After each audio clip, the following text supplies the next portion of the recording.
Okay, it looks like we're on. Well, good afternoon, everybody, and welcome to my heart-to-heart soulful conversation. I'm Charlotte McGinnis, and really grateful to everyone who joins me each week, both as guests and as people watching.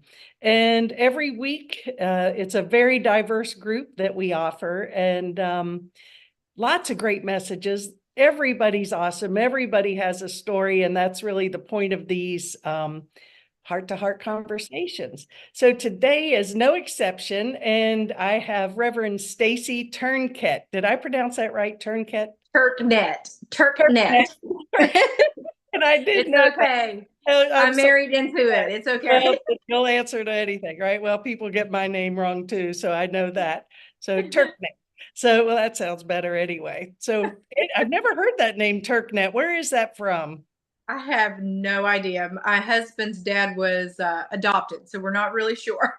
Okay, well, it's a unique and awesome name, just like you, Stacey. So thanks for joining me today, and we're going to have lots of awesome things to talk about. Yes, yes. Thank you so much for having me. This is exciting. Well, it's always exciting for me too, and it's just awesome because, as I said a minute ago, everybody's life is unique and wonderful and special. And as I was talking to you earlier, I mentioned that I've been doing this for a long time in some way, shape, or form, and I've had the pleasure to introduce and interview big names, and they were all wonderful and are wonderful. But there's a lot of people that maybe aren't so known that are also wonderful. So it doesn't matter who the person is or where they came from. Everybody's got a story, and boy, do you have a story.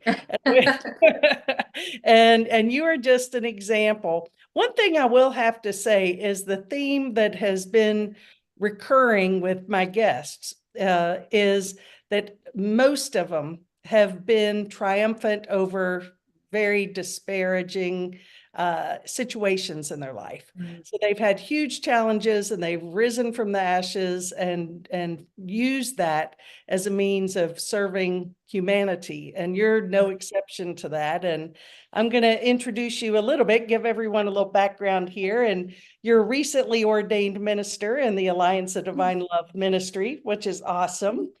You also hold mindfulness certifications in mindfulness-based stress reduction. You were telling me that you have a Buddhist background, which is very cool.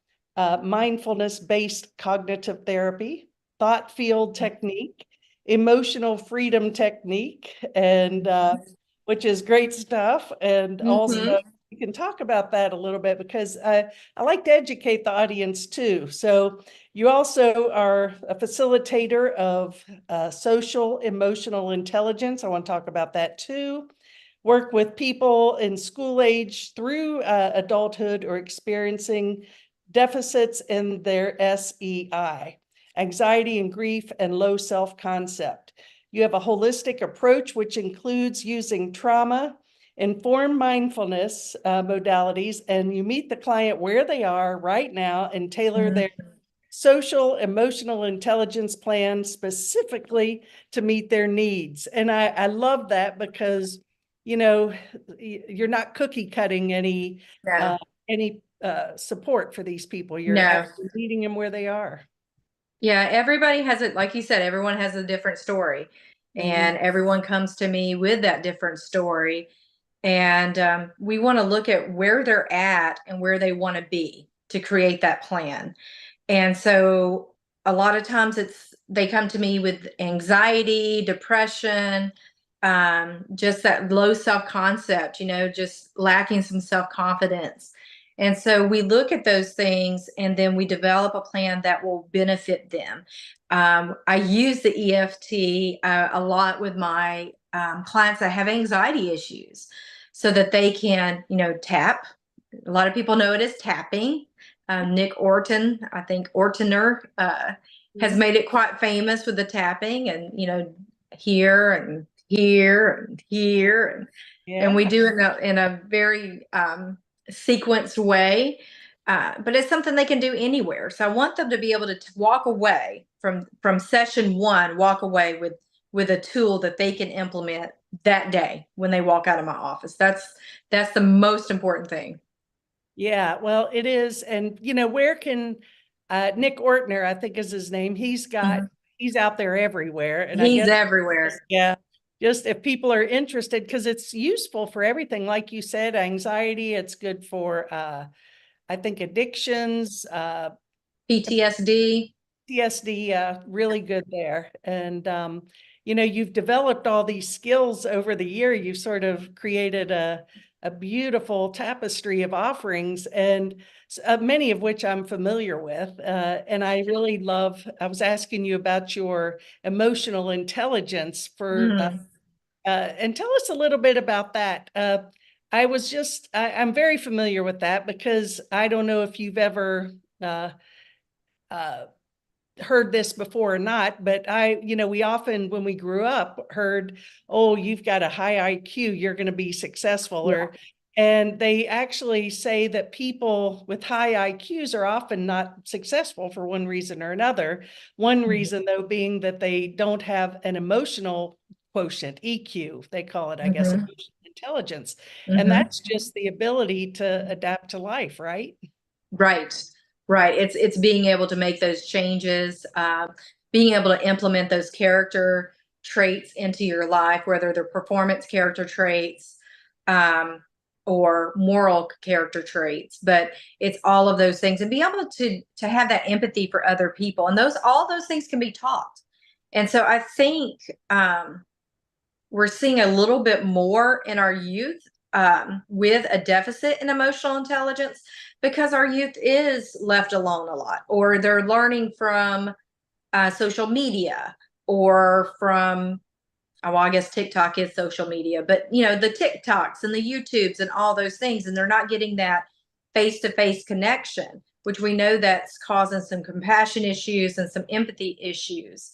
And those can all be taught, but we're not being taught those things as much in our home as we were, when I was a kid.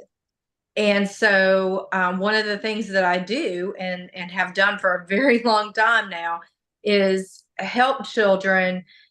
First we have to identify what it is that they're lacking in, and then help them build that and build that empathy. I try to start with empathy with all kids and adults too, because there's a lot of adults that lack that empathy trait as well. Um, and that's really the basis of just being a good person, right? Right, Being a exactly. good person. Yeah. And so that's what we want to see in the world. It's a ripple effect. Yeah. Well, that's beautiful. And so you do that individually, and from what I gather on your website, you have groups as well, That support is groups. correct. Yeah. Yeah. Yeah. So we do that, individuals, or we can do it in groups. I have a LGBTQIA support group, that meets once a month. So that's the one we have going on right now. And then we have a once a month, just it's typically women, but men are invited. We meet once a month just to do some mindful meditation. We usually have a different concept every month that we kind of just touch on a little bit. This month coming up, it's, healing the wounds, just honoring those wounds that you have. We talk a lot about big trauma, big T trauma, and little t trauma, and how everyone has some trauma. And so that we can look at, step into someone else's shoes and be able to have that empathy for those other people that may be in the group, and be able to support each other. So that's really what all the groups are. That's what they do. They And support each other. are they in-person groups? Those are in-person groups. Yes, ma'am. Okay, very cool. Well, I want to get to really who made you who you are today. And Right. and what I found from learning about myself, learning about others, is that it's really challenges that make us, well, they're a pivot point for us, and they're an Mm. opportunity for us to grow and to heal and to share our light if we choose to make it so. And you've certainly, I know you're writing a book, and you have certainly had your share of challenges in this body on this planet in your lifetime. So you say you were molested starting at age 3 to 13. You Mm. suffered from anorexia. You got married at 16. You were pregnant at 17, again at 19, divorced at 20, remarried at 22, became a stepmom, gave birth at 24. Now you're at the mom of four and grandma to two. Gigi, I love that.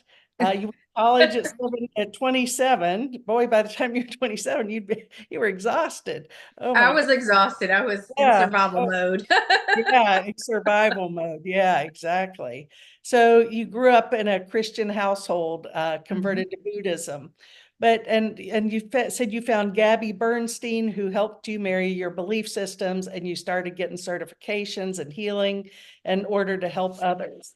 And then just Mhm. this year, you became ordained in ADL. I Lines did. up. Yes, so congratulations. Thank Welcome. you. Thank Yeah. you. So what do you want to share? I mean, you grew up in a Christian household. You told me on a farm in Alabama. I did. And I said, well, how far do you want to go down this rabbit hole? You said, I'm an open book and I'm writing a book. So uh, share your story and how it affected you and how it brought you to where you are today. Okay. Hmm. Okay. Well, I think everyone has a story, just like you mentioned, and mine's not really that unique, honestly. The more I get to know more people, it's not something that's so unique. I was molested from the ages of 3 to 12. Um, and that was a huge, big T moment in my life. And it took a while to be able to even be able to talk about it. It was something I held inside me. It was a lot of shame that was around it. Um, and then over the years, really, honestly, finding Buddhism helped me heal a lot of that. My teacher, again, Mondroom, helped me heal a lot of that. And just working on myself constantly. I think that's one of the things that I find common with people on the spiritual path is they have this desire to constantly work on themselves. And Mhm. so, whatever your understanding of God, universe, whatever that understanding is, has been a strong presence in my life, my entire life, even before I could put any type of identification on it. And so, even though those are big T trauma moments in my life, I think the fact that I went through those things made me have the ability to have empathy for other people who have had those type of things happen or who may have experienced it either as a young person or even an older person. So even though it's this big T moment, I'm not I don't have any hate or anger towards that anymore. That was there for a long time, but that has dissipated over the years. I do a loving kindness meditation. It's one of the things that I teach all of my clients. And through that loving kindness meditation, I've been able to heal that part of myself. It's that reparenting, that inner child, learning internal family systems, a very minute, I only know a little bit, but learning that has also helped me heal those parts of myself. Mhm. So I use that in helping other people. So that's just one part of my story, right? That's just a little bit. And then I don't know, is there anything else you want to know? No, I mean, there's a lot there That's a because lot. yeah. And well, I do want to back up. I know that a lot of people in maybe the more esoteric spiritual on a more esoteric spiritual path, Mhm. like I would consider you and myself. I grew up in a Christian Methodist church, totally positive. It wasn't like I ran from the church or that gave me a weird concept of God or whatever. It was all good. But there was a yearning in me that was knew there was more than that. And so Mhm. that's when I began my search in my, I guess, late teens. And anyway, that being said, a lot of people, you made a note here that you grew up in a Christian environment or household. How did that frame you? Is that something that was a positive, what was all perfectly meant to be, as we all know, but was that a difficult experience for you, or what was your, because that's when our concept of God is developed, you know? Yeah, absolutely. So I was raised in a Christian household. My dad, but it was kind of like this motley crew of Christianity.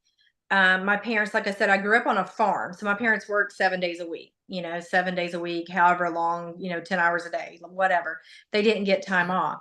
And so my mom grew up in a Methodist church. That's her background. And my dad is or was Pentecostal. And so that's a little different, right? Those two marrying each other is a little different. But because they were working on the farm all the time, they are not the ones I went to church with. Even though Christianity was in my house and they would read the Bible and they talked about Christianity a lot, that wasn't what was in my it wasn't something they did with me.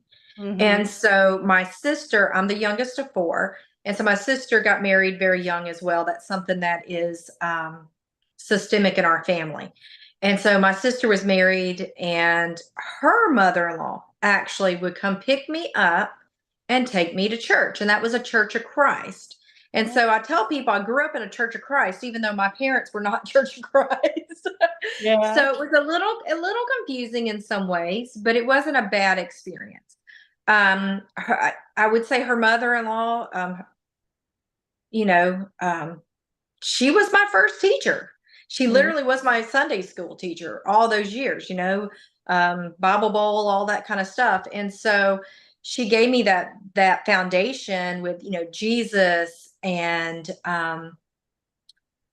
just that moral upbringing through the church in that way. And then, my mom on the other side uh, of that also give me that moral upbringing, but I didn't feel this pressure from the church at that point in my life.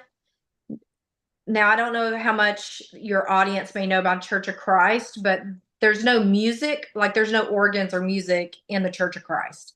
And women don't speak in the Church of Christ, and women can only teach children, and there's very specific things. So I always knew there was something different there too. That didn't jive with me very well.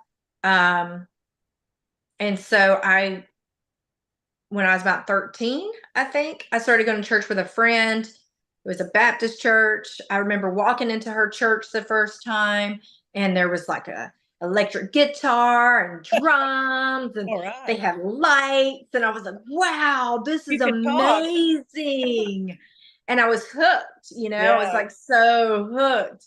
And that's where I got saved and I got baptized. And, I was the 13-year-old who was toting her Bible to school and reading it all the time. And, I think now they probably call it Jesus freaks or something, whatever.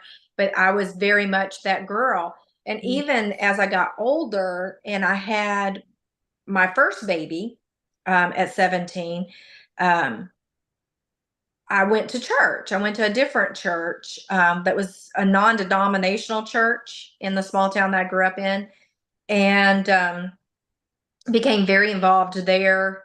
Um, and I was doing, let's see, I did the apocalyptic training with them, and I was really involved. Mhm. Um, and it was actually the pastor of that church who called me up on the phone one night because I was married, right? So I got married at 16. And then a year later, after I got married, I became pregnant. And so I'm trying to make this as condensed as possible. He was not the most loving husband. He was very toxic and abusive. And it was just not a good environment for me to be in. And at that point, I was 19 and maybe 20. I guess I was 20 because my youngest son was born. But my pastor called me on the phone and told me that, God didn't want me to be in a abusive relationship and that I wouldn't go to hell for getting a divorce. Wow. And that's what I needed to hear to get out of that situation. It was a pivotal moment for me. And yeah, so the Christianity was never like a bad thing. Mhm. I still have a close connection, which probably freaks a lot of people out when I say that. But I still have a close connection with Christianity. I still have a close connection with Jesus. And, I jokingly say he's my homeboy, but he was one of the greatest teachers of my life. And I'm in agreement with you too. I mean, I still consider my foundation Christian, and that's, but it's a way more expansive view of it yes, than maybe other yes. people see it. And maybe some people would say, well, you're not exactly a Christian because you believe this. That's between me and Jesus and God. But absolutely. But you got me a little bit like, okay, tell me what apocalyptic training is. That sounds like, So, wow. so it's basically just studying all the apostles. So you're just studying the apostles, and then we moved into the book of Acts, and we studied the book of Acts really in depthly. And we did that. I think it was. Oh, I thought you said apocalyptic, like end of the I world. didn't. I think I probably did.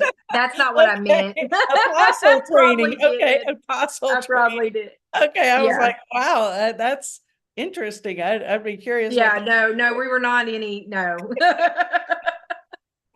Well, Give my small town a bad name. no, that's funny. No, that's wonderful. And so it seems like, right, from what I gather, of course, ADL, Alliance of Divine Love, is a very interdenominational, interfaith ministry, and Mhm. I believe the premise of it is love, and where it's expressed in many different ways, shapes, and forms, and it's a beautiful ministry. And but if I'm gathering correctly, I would say you lean towards Buddhism the most. Is I do. I Yeah. do. Hmm. I found Buddhism when I was pregnant with my daughter. Um, it was actually, I'll just give credit where credit's due. My husband told me I was a very angry person. I had a lot of hurt and pain and shame, as I mentioned, and a lot of anger. And so I came to him one day and said, I'm going to be Buddhist. I'm going to start studying Buddhism. I'm going to be Buddhist. And he laughed at me. And my husband's a very loving guy. But he laughed at me and said, Stacey, you can't be Buddhist. You're too angry to be Buddhist. And I was like, and so challenge accepted. And I started reading and devouring anything it had to do with Buddhism. And finally found my teacher later on, but mostly I was a book Buddhist for a long time, meaning I read a lot of books, took some correspondent courses. But yes, Buddhism, I would say, is my foundational practice at this point. If you Yeah. walked in my house, you would definitely think so. Well, people get confused. You can see Yogananda, we have Kuan Yin, we Yes, have I see. Jesus over there, we have Angel at the front door, we have Buddha. We were like, well, there's an angel I'm looking at here. So the people get confused, but it's all very comforting. And but I was watching a podcast right before we came on, actually, and this fella, I like, Tom Ballew's his name, and he has really interesting guests, but talked about, he studied Buddhism. And I'm a student and teacher of A Course in Miracles, have been for practically almost 40 years. Oh And wow. it's my main everything, that's my main spiritual base. But I got into it because it answered a lot of my questions. Mhm. And also brought Jesus into the mix or the picture from a different perspective than maybe Christianity did. But to me, it's like Jesus is our elder brother, our teacher, our friend, and our way shower. And Yeah. actually, I can sit in any church, any denomination, that's coming from love, that is, and feel comfortable and align with the Mhm. message because it's given me a broader scope. But Tom was talking about Buddhism. I've dabbled in that. Some people say that the course is similar to Buddhism. It is. Yep. Yep. And I would have to agree. But his comment was, you know, the main premise that we hear about Buddhism is that all of our suffering is attachment. And it's if we weren't attached to outcome, if we could just be, and acceptance, and be in the present moment with love, all would be well. And Absolutely. yeah, so it's Absolutely. yeah, so it's a beautiful, beautiful religion. I've never been an in-depth student of it, but I know enough about it to feel like it aligns with the course pretty well. So Yes. yeah. But I was curious. You had asked me, you do so many cool things. And it's just off the cuff, you said your husband owns a restaurant, He which I does. told you that was always my dream. Yeah, I said if it wasn't so much work, I would do it. I'd do it now because that's my biggest pleasure, is to cook and cook for people. But I Aw. do know how much the work that takes. Do you work with them ever in that, or? No. No, that's Good. a common question. No, Dave is definitely the chef. Mhm. I do not work in the restaurant. I mean, I have delivered stuff for him before, but no, I Yeah. don't work in the restaurant. That's not something I would do. Well, No one wants me cooking. does he cook for you at home, or He are you? does. Oh, He does. wow. Yeah. Yeah, I'm lucky that way for Yeah, sure. I'd say so. Well, so back to what the work you do, I'd asked you about, you had invited me to join a Facebook group, Hmm. Healthy Lifestyle. And you're just you've got so many things going, great things. You're just supporting people. But what got you interested in starting that group, the Healthy Lifestyle group? Oh yeah. So I have Hashimoto's thyroiditis. And I have some kidney issues, and I have some digestive stuff going on, diverticulitis, IBS. Whoa. You know, I think when you hit 40, they start adding all these different things to you. Uh, uh, So, changing my own life and just wanting to support other people and be around people that have the like-mindedness of that, for sure. And so that's why I started the group. I wanted it to be more private, so it's not out yeah. everywhere. So it's a private group. Oh no, it's fine. But it's a private group. It's a small group, and it's just everyone taking different approaches to wellness. So. Hmm. Yeah. Well, that's another huge, I watch every time I'm cleaning the house or on the treadmill or whatever, I love to watch podcasts, and I find I'm very interested in holistic lifestyle. And there's Mhm. even within that community, lots of different perspectives and ideas on healing. And I think that healing, and it goes back to the way you practice, it's a very personal journey. It's So I don't demand or say, oh, you have to do allopathic or Mhm. holistic, or be a vegan, or be a Yeah. carnivore. It's so much bigger than that. And we're talking about food and physical wellness, but it's emotional, spiritual. It's very complex. It's all involved. So part of my background is that I suffer from depression, and I have for many years. That's what brought on the anorexia, brought on the anger. That's how it manifested for a long time. And so I say movement, meditation, and mindfulness. That's that's what saves me. And medication. I have to add that other M in there, that medication, because I do take my medication every day. Um, but if I don't move, then you don't have those endorphins going. The meditation helps keep me calm, and the mindfulness keeps me present in this moment. So it really takes all of that. I mean, that holistic, whole person approach. Yeah, I think and from what I tell people to do is really tune in and ask your higher self, the Holy Spirit, for Mhm. guidance. And Yeah. it may be to take the medication. So many people, and you may or may not have run into this, but a lot of people, they get on a thought or belief that, well, I don't need this medicine anywhere else. It's Yes. all an illusion. And I want to, they've come to me over the years. I want to get off my medication. I'm like, why? I said, isn't it Yeah. helping you? Yeah, but I don't want to be dependent on it. And it's kind of like, well, it's no different being neat. If it's helping, it's serving its purpose. Be That's grateful. right. Yeah. There That's is definitely a thought process out there, medication's bad. Oh, you're a spiritual teacher. How can you be on medication if you're a spiritual teacher? Mhm. Um, but I find it like anything else. If you have a deficit in iron deficiency, you're going to take iron. I Right. have a serotonin deficiency, so I take my Zoloft. Yeah. Yeah. It's no different. If it's needed, it's needed. It's not your first course of action, Mhm. right? You try other things and you try and you figure out what works for you. You Right. need to do that with, a doctor or a trained therapist, but you just figure it out. There's Right. no one size fits all in the wellness. And I mean mental wellness, physical wellness, emotional wellness, all of it. It's not That's the reason it's really important to have that individualized Yeah. practice. Yeah, but that's a huge message that I hope people hear loud and clear because everything is here for us to use. But it's Mhm. about being, open to what's best for each of us individually.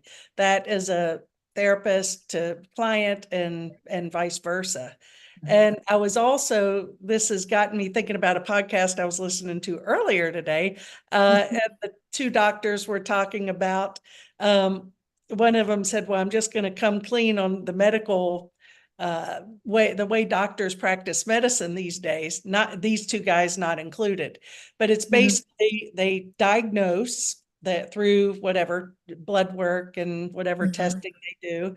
And then they look in the manual and this is Yep. how you treat A, this is how you treat B. And I'm not poo-pooing it because I know it does wonderful things, medicine does. But these two guys, which I align with them so much, they say it's so much bigger than that. And that's what we're talking about. They said, it's not about this or that, it's about the holistic perspective It's and that the root cause, right? That root right. cause. What's causing it? Yeah, Yeah. exactly. Working in that framework and sometimes what works for me may not work for you or anyone else and Mhm. vice versa. So every case is unique. Every person is. So when we can find a therapist like you or doctors like these guys that are open to working with the person. And Mhm. I think that we've lost that. That's a lost art, particularly in medicine.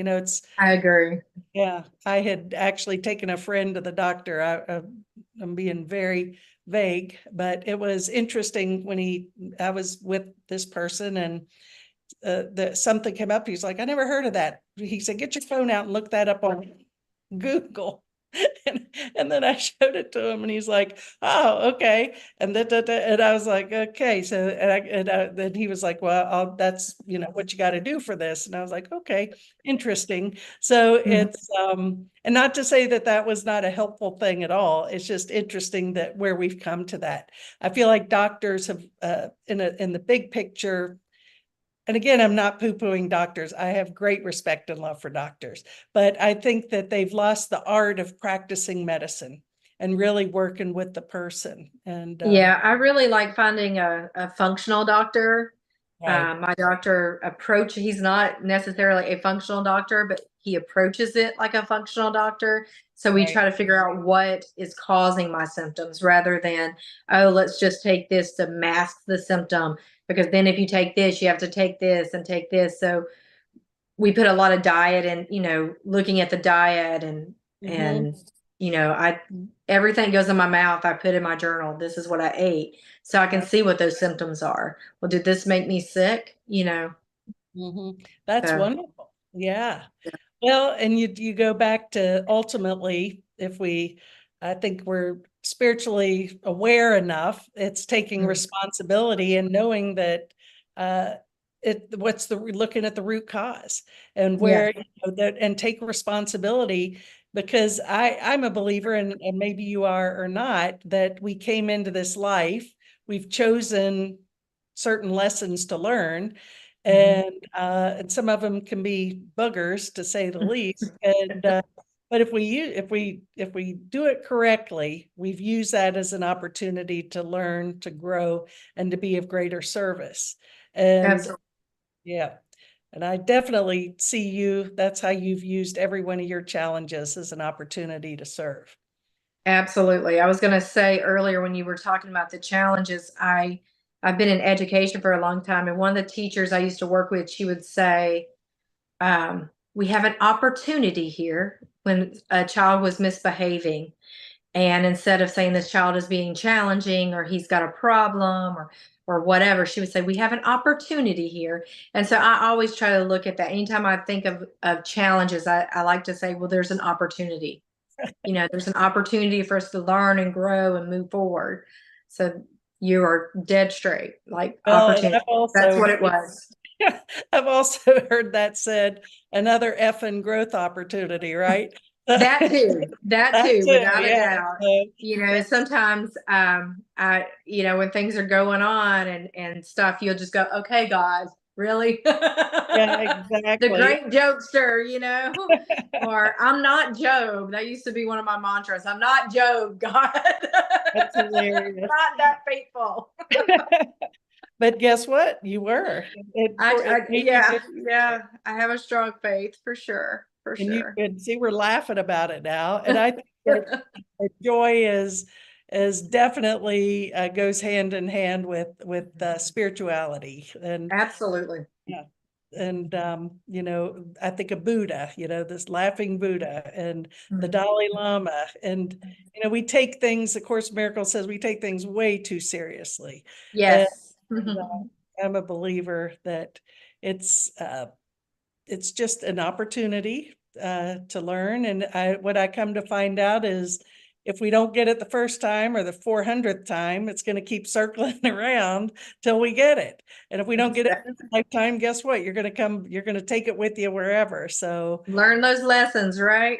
Learn those uh, lessons. exactly. And learn when to hold them and when to fold them. Yeah. So you're writing a book.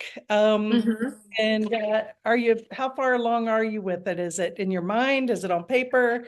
Is it, Partially on my computer, partially in my head. It is a process. It is a real process. I have the outline finally done. Um, but of course, that changes all the time too. You have to protect people. I want to be honest and open and authentic, but I also don't want to um, slander anyone. I don't want to hurt anyone. So it's a balancing act. yeah, It's a real balancing act. Because the more you give of yourself and your story, it's also your stories entwined with other people's stories. And you have to figure out how to say it without hurting those people. but change the names to protect them, right? To protect the innocent. Yeah, I thought in my head, I thought, okay, I'll just change names. I'll change names and I'll change genders. And Yeah, even as I change names and change genders, the people that are in your story, right? Those people that have traveled this path with you and have been a part of your story, they're going to know regardless. yeah, And so just trying to protect those people. yeah, There's a lot of people that need to be protected as well. Even the person who molested me needs protection. right. Um, because it wasn't necessarily that person's fault. Yeah, And so there's a bigger picture even there, but that's their story to tell and not my story to tell. And so that's where I have to be very careful yeah, because I only have love in my heart. And I mean that from the very depths of me. I only have love in my heart. I don't have time for hate. I don't have time for shame. And I definitely don't have time for guilt. And so, yeah. So, yeah, I'm writing a book. It may or may not ever come to fruition. hey, Well, you know what? But it's being written. it's being written, and as people have said to me and others, it may just be for you. And then it It may be, may just be for me. And that's something a mindset I had to change as well. I worked with a writing coach for a little while and I was like, was this good? Is this good? And she's like, you only want me to tell you if it's good, but you really just need to, if you feel like it's good, you need to write it for yourself. Don't worry right. about if it's good or not. And Yeah. so that was a big learning moment for me, for Yeah. sure. Well, I'd like to ask you a question. Okay. So this, I can feel your heart, and I know how forgiving and open and loving you are.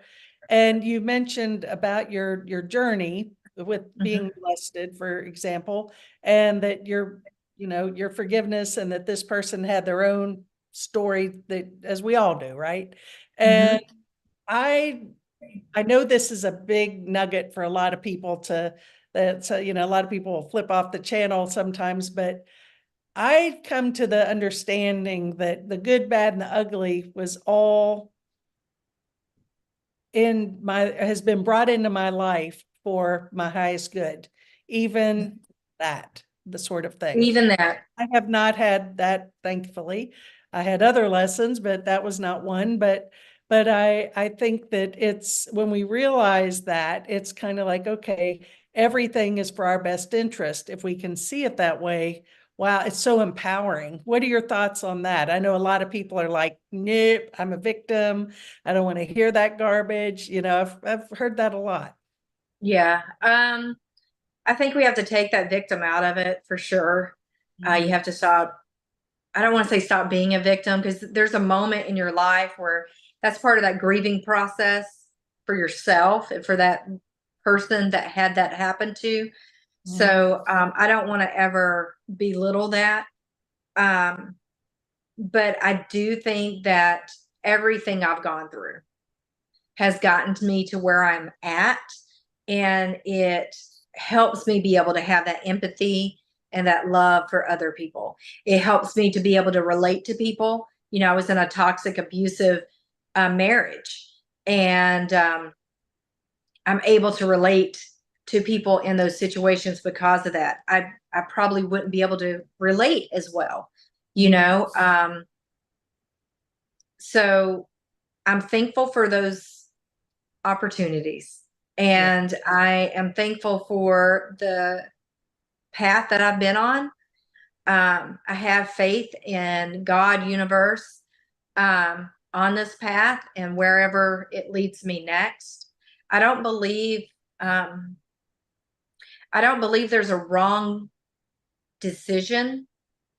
There's just different story arcs. Whenever we make a decision, sometimes we get wrapped up, oh, well, I don't want to make the wrong decision. I don't want to make the wrong decision. But it's really not about making a wrong decision. It's just about your story. How is your story going to arc? When I was a kid, I read the choose your own adventure books. And Mm. sometimes you would choose your own adventure and you'd end up dead in the story, right? We're all going to die one day anyway. But, or Yeah. sometimes you would end up the hero. And Yeah. so it's all just part of it. It's just all part of that storyline. And so you're just a character in your story. I Exactly. hope that answered your question. Oh, it's a I think I went beautiful off answer. somewhere, but Yeah. Well, it goes back to Shakespeare, all the world's a stage, right? And we're just playing a right, role. right. And Yeah, and my I friend Choking used to say, "You're just what character are you playing today?" He would say, "You just got to choose what character that you're playing today." And it doesn't mean that you're not your authentic self and you're not, but it's really about those choices. Am I going to have broccoli today or am I going to have a chocolate milkshake? yeah, You know? I mean, that's about it. And in my view, I think that once we can uh, really accept the fact and internalize, and that knowing that we are eternal beings, and that this time in this body on this planet, in this experience in the realm of eternity, is as Joel Goldsmith says, it's a parenthesis in eternity. That's all this Mhm. life is. Not all. I mean, this life is beautiful, grand, and wonderful, right? But in the realm of eternity, so if we understood that we are eternal beings and that we continue to, and we'll continue to grow and learn, and who knows where we go from here. Nobody knows for sure. Some people say they do, but I think that when the stronger our faith is, that we get that comfort and and we don't take things so seriously. We're not afraid of loss as much as we were in the past, because we know no matter what, it's okay. Absolutely. It's always going to be okay. Yeah, that's You right. have survived 100% of the big T's and little T trauma so far. Exactly.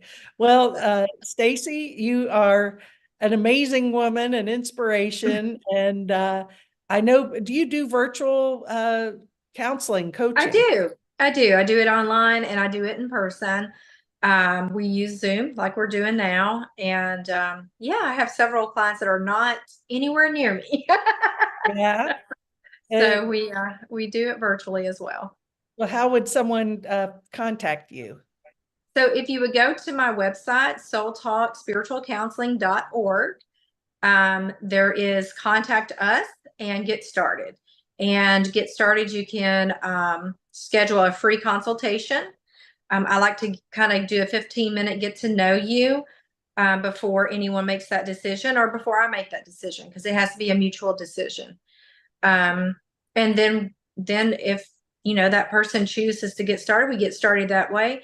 I offer a sliding scale for those that need it, because I don't want that to be a barrier for anyone that needs counseling. And so my counseling is spiritual counseling. And so we do coaching and counseling, and I'm available for sure. For sure. That's how you would get in touch with me for sure. Well, what I'll do is I'll put it in when I post this, I'll put it in the notes, so how people can Okay. keep in touch with you. But is there anything you'd like to share before we wind down? I don't think so. I think we pretty much covered my life story. Well, it was a But good thank you one. so much. Thank you so much for having me and giving me this space, but other people this space to open up and have these conversations, because everyone does have an amazing story to tell. Well, and you as well. So thank you so much. This was great. Thanks everyone for tuning in. And if you feel inspired to share this, please do so. It's available on YouTube and Facebook, and just get it out there. Okay. Thank you, Stacey, and thank you everyone, Thank and many you. blessings. Namaste.